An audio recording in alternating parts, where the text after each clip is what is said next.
સુરતમાં વરસતા વરસાદમાં ટુ વ્હીલરની ડિક્કીમાંથી વિસ્કીની બોટલ કાઢી કાર ચાલકને આપતો વિડીયો વાયરલ થયો છે।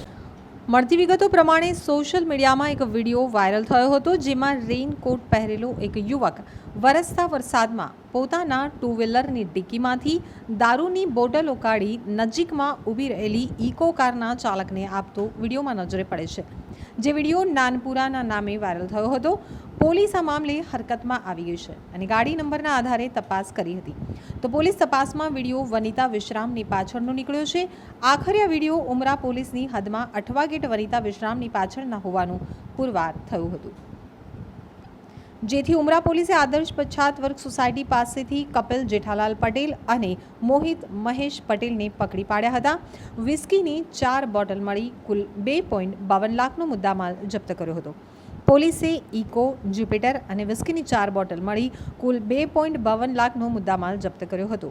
આરોપી સામે અઠવામાં 2 અને ઉમરામાં 1 પ્રોહિબિશનનો ગુનો નોંધાઈ ચૂક્યો છે। આ વિડીયો વાયરલ થયો હતો, જેમાં એક યુવક આ બાદ દારૂની ડિલિવરી કરતા ઝડપાઈ ગયો હતો।